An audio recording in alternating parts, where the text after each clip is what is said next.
Welcome back, everyone, to the Wedge 52 Gridiron. I'm your host, Wedge. Today's episode will be the Week 6 Ravens recap, as well as a little bit of a look into our next opponent, the Detroit Lions, and, a couple keys to that game for the Ravens to increase their chances of winning. Before we jump into today's episode, please make sure you press that follow button right here on Spotify, as well as share the podcast with your fellow football fans, and check out the Instagram at Wedge52Gridiron. With that being said, let's jump into the Ravens' Week 6 matchup where they played in London against the Tennessee Titans. The Baltimore Ravens were able to win that game 24-16. Ravens Offensive Player of the Week, Lamar Jackson. He went 21 for 30 with 223 passing yards, 1 touchdown, 1 interception, and 13 carries for 62 rushing yards on the day. Lamar Jackson played very well, had some good throws. A lot more of his throws were caught this week, thankfully, by the Baltimore Ravens. Hopefully that was a one-time thing for this season. I know many Ravens fans had flashbacks to that 2020 and part of that 2021 season with the amount of drops in last week's game against the Steelers. So Lamar's Ravens Offensive Player of the Week, a very close second to Zay Flowers, who we'll get into a little bit more in a couple minutes here. But before we do that, Ravens Defensive Player of the Week, defensive line, Justin Matabuke, had 5 tackles, 2 sacks, and 4 quarterback hits. So absolutely a good day by him. There was also another strong candidate for Defensive Player of the Week, which is good to see 2 good candidates for Offense and Defensive Player of the Week. You can see signs of the Baltimore Ravens starting to click. The defense is definitely there. The defense is locked in and one of the best in the league at the moment. Hopefully that, withstands here. As they're facing a tough opponent next week in Detroit. I've seen a couple of, the better or top defenses struggle recently, like the Cowboys, 49ers a little bit. So hopefully that isn't the case for us. Hopefully we can stay similar along the lines of that Browns defense who, struggled against the Ravens, but, it wasn't, Dallas Cowboys kind of struggle against the 49ers or Cardinals. But other offensive performances, Gus Edwards, 16 for 41, Justice Hill, 8 for 35. I don't believe either of them had any fumbles either, which was good. I believe this is the first Ravens game of the 2023 season where the Baltimore Ravens did not lose a fumble. So definitely that's a positive to see. Mark Andrews had 4 catches for 69 yards. Good, productive day for him as well. And then Zay Flowers, 6 catches for 50 yards, and his first career NFL touchdown came in London. That was definitely good to see. Came on a little bit of, Lamar magic, just a little bit, extending the play, rolling out to the left, keeping his hips squared up. And flipped, where he could make an easy throw. Zay Flowers continued to work the route, cut back inside, where Lamar found him for the 10-yard touchdown. First of many to see for Zay Flowers, who now I believe has, close, give or take probably 5, but close to 40 receptions on the year, which is very good, especially for a rookie wide receiver with, other options on his team. Mark Andrews, Odell's obviously been hurt, but Odell, Nelson Aguilar, Rashad Bateman, he missed some time. But, it's not like he is the only threat on the Ravens offense. So good to see for him. And speaking of a couple of those other guys, Nelson Aguilar, 2 catches for 40 yards. OBJ, 2 catches for 34 yards. Looked very explosive on a slant that he caught for about 30. Looked like vintage OBJ, the OBJ that I have been hoping to see and wish that we continue to see, especially, later on in the season and into the playoffs. I'm okay with letting OBJ, kind of hide or, take an extra day for health at this moment because, as he showed the flash there, he showed the flash with a nice catch against the Texans week 1. OBJ can still ball. It's important to keep him healthy. And then Justin Tucker, thank you, sir. Went 6 for 6 on field goals. So excellent day for him. And then a little bit of other special teams help. Special teams played a big role in that victory up over there in London this past weekend. Devin Duvernay had a 70-yard punt return, which set up the Ravens in the red zone, where they did struggle, which I'll talk about that in a minute here. But nonetheless, 70-yard punt return to set up the Ravens inside their own 15. Excellent there, as well as a fumble recovery by our punt unit on a muffed punt right before halftime. That helped the Ravens get a field goal there as time expired heading into the half. So definitely big help from the special teams unit this week, led by Justin Tucker, the GOAT himself, and Devin Duvernay. Then on that defensive side of the ball, Patrick Queen, he was my other strong candidate for Defense Player of the Week. 9 tackles, 1 sack out of Patrick Queen.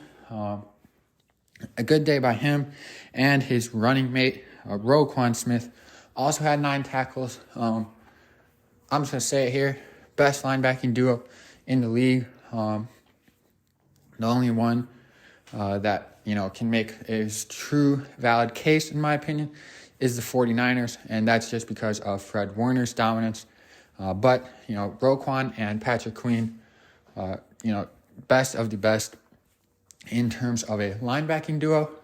I think I mentioned it in my AFC fifth-year player option analysis episode way back when, in April or May, whenever that came out, that I was on team re-signing, on voting for the re-signing of Patrick Queen.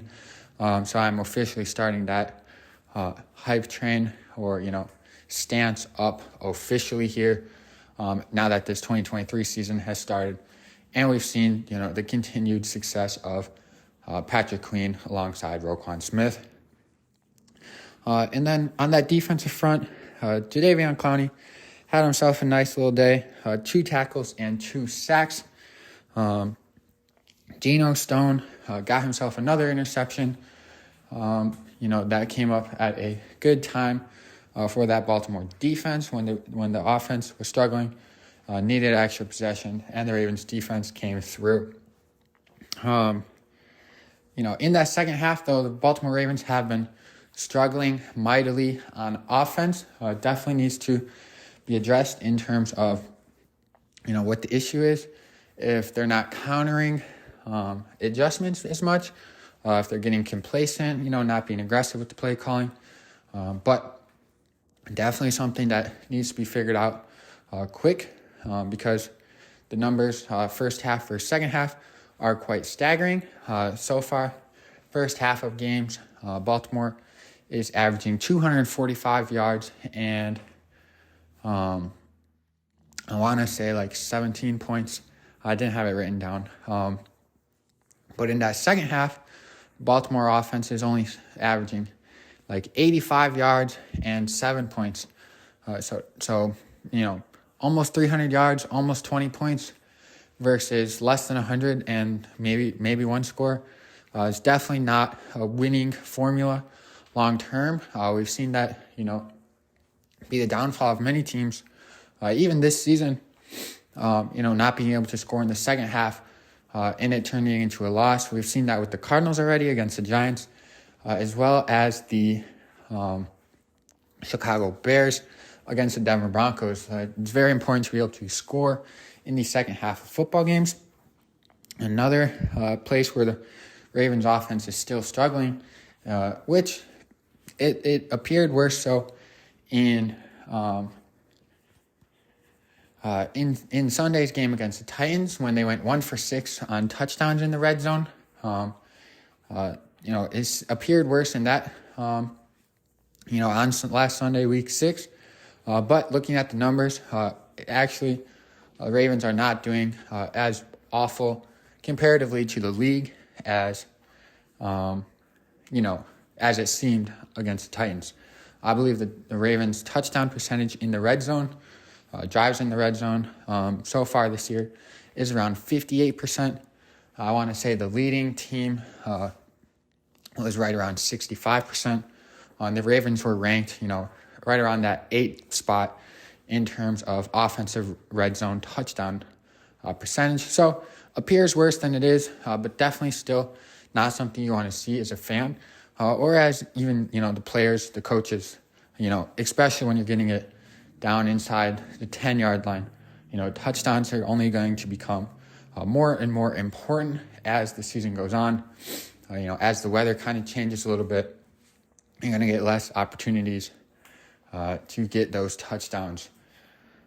So one thing to note, in our red zone possessions, especially once the Ravens got inside that 10, I did not see Odell Beckham in the ballgame very often, which is definitely interesting to note, given his athleticism and route running, and one of the more sure hands, in the league throughout his career. So definitely interesting to see. Not sure if that was because, he's been dealing with a little bit of injury, or what was going on with that. Maybe that they just didn't have the matchup they liked against the Titans.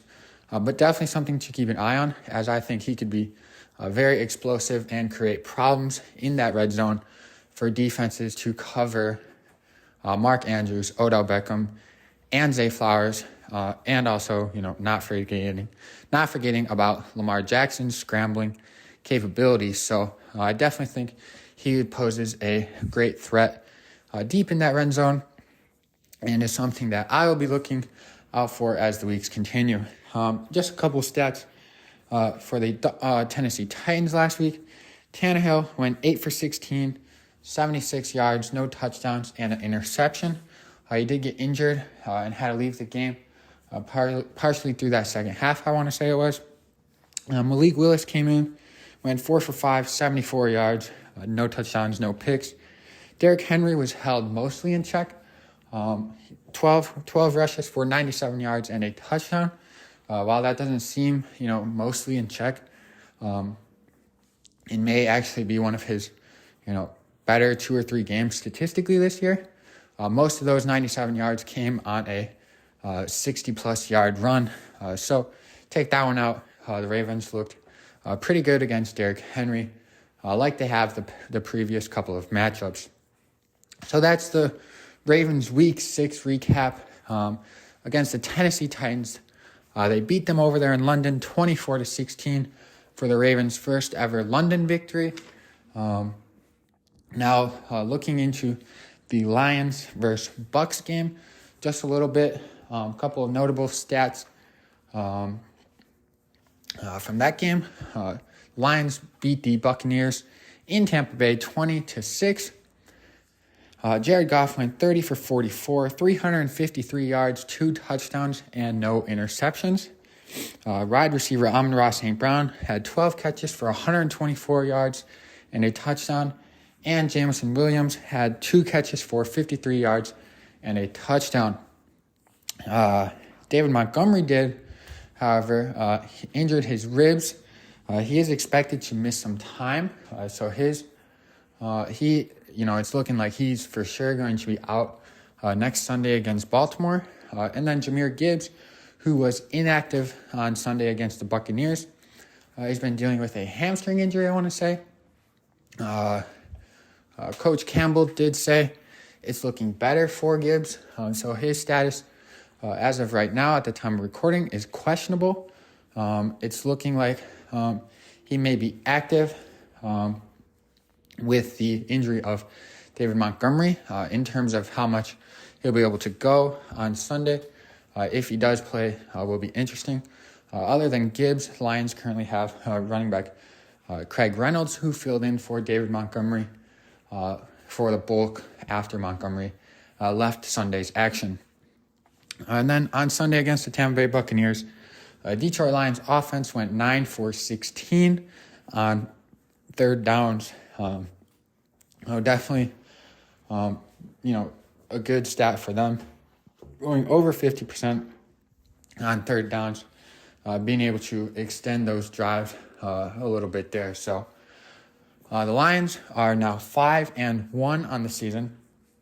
The Lions are, to my evaluation, and I think to many people's evaluations after this past weekend, especially, that they are one of the top 5 teams in the league.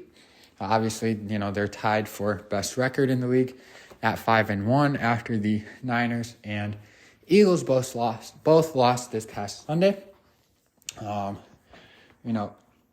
If you look at my 10-minute report on the Lions, check out that episode. You hear me speak highly of them this whole offseason. You saw my record predictions. I had them winning the division. So I've been on point. But I think the rest of the media and sports, NFL analysts, sports NFL media people are starting to catch on, who some of them may have been sleeping heading into the season a little bit on the Detroit Lions. So it's going to be a tough matchup for that Baltimore Ravens in Baltimore on Sunday. The Detroit Lions are no joke. The Ravens defense is no joke. The offense has been struggling. It's been very up and down, and honestly has not had a full game fully clicking yet. Closest one, that they saw potentially was last week.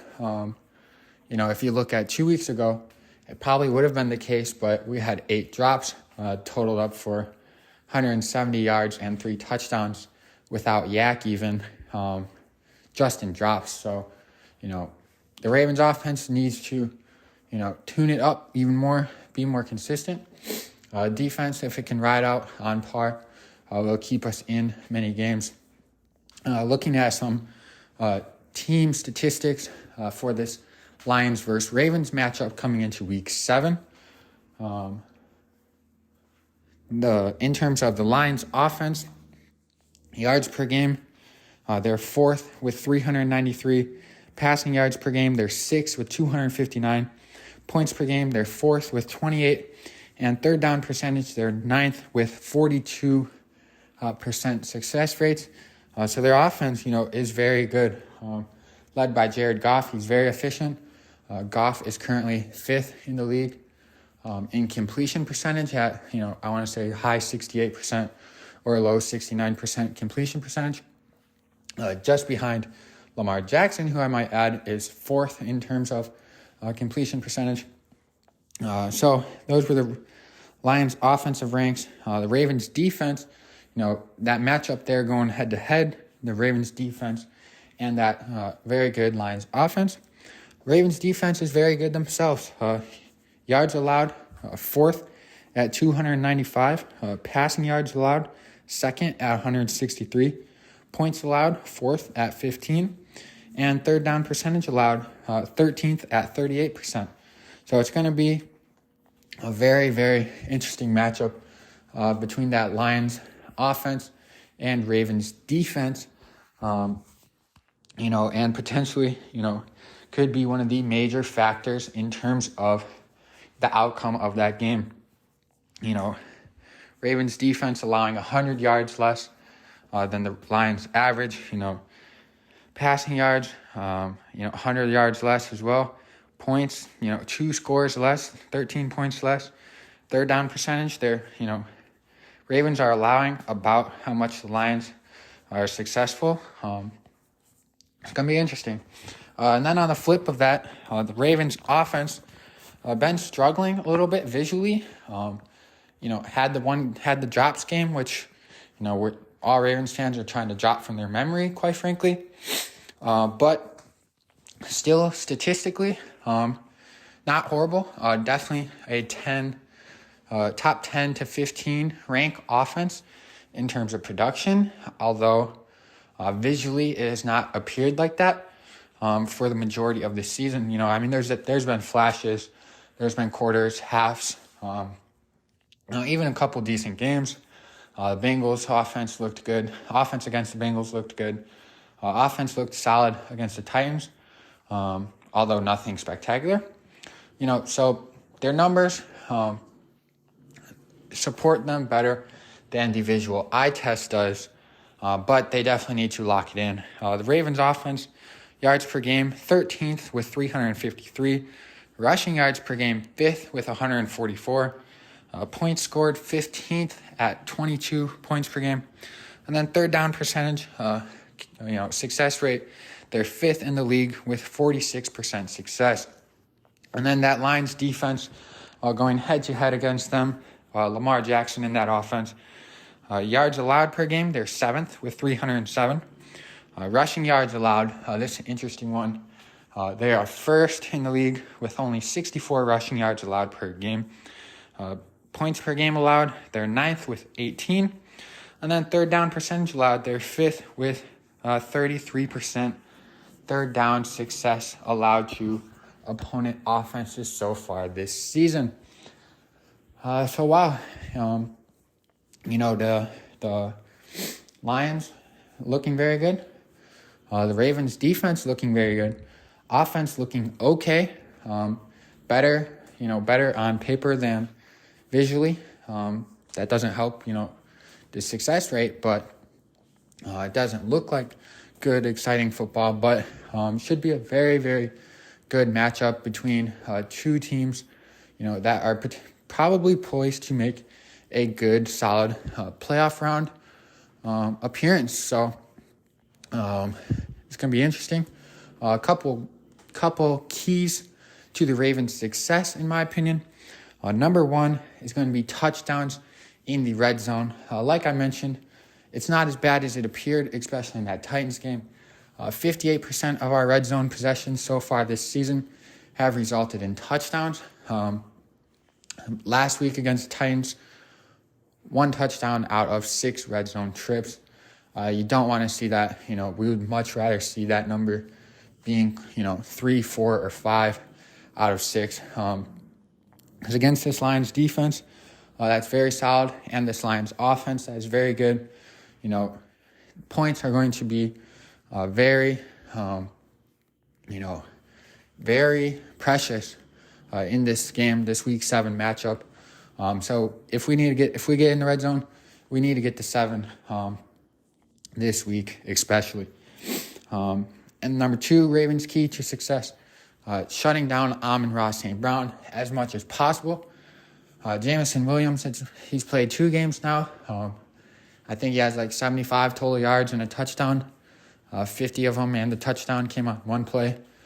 So not too concerned with him heating up just yet. I do think he'll still be a solid receiver this year. But Amon-Ra St. Brown has had 100-plus yards or a touchdown, or a combination of both, or multiple touchdowns every game this season. I think his worst game statistically this year was like 77 yards and a touchdown so far.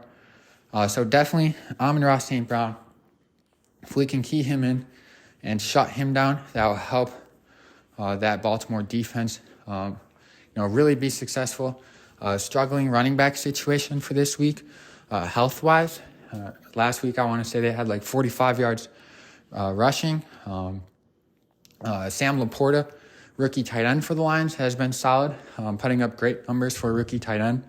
But if we can, eliminate Amon-Ra St. Brown, their biggest target, and, on the counterpart, dial in against that rushing game that they should already be struggling with just on their own based of health, that could really, help the Ravens defense kind of direct Jared Goff to where we want him to go, which hopefully should be away from Amon-Ra St. Brown. And then the third Ravens key to success, this is going to be winning the third down battle. Both of these teams, offensively and defensively, are very good in terms of third down percentage. Lions offense, 9th in third down success. Lions defense, 5th in third down success. Ravens offense, 5th in terms of success on third down. Ravens defense, 13th in third downs allowed success. So both these teams very, very good on third down, which is the most important drive of a series if you get to it. So that's going to be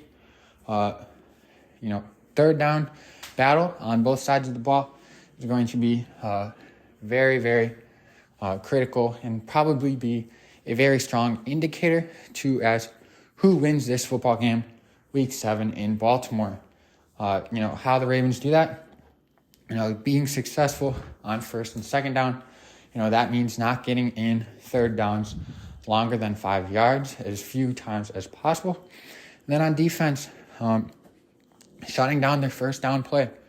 If we can get them on 2nd and 10, 2nd and 9, as many times as possible, that's going to increase the likelihood of a successful third down stop. So that's all I have today for the Ravens episode of the week, week 6 recap, as well as the week 7 preview. Thank you all for listening up to this point. Please make sure you press that follow button right here on Spotify as well as on Instagram so you can be notified of all future episodes that are going to be dropped, including tomorrow's episode, the week 6 league-wide recap. So make sure you tune in. Thanks for listening, and go Ravens.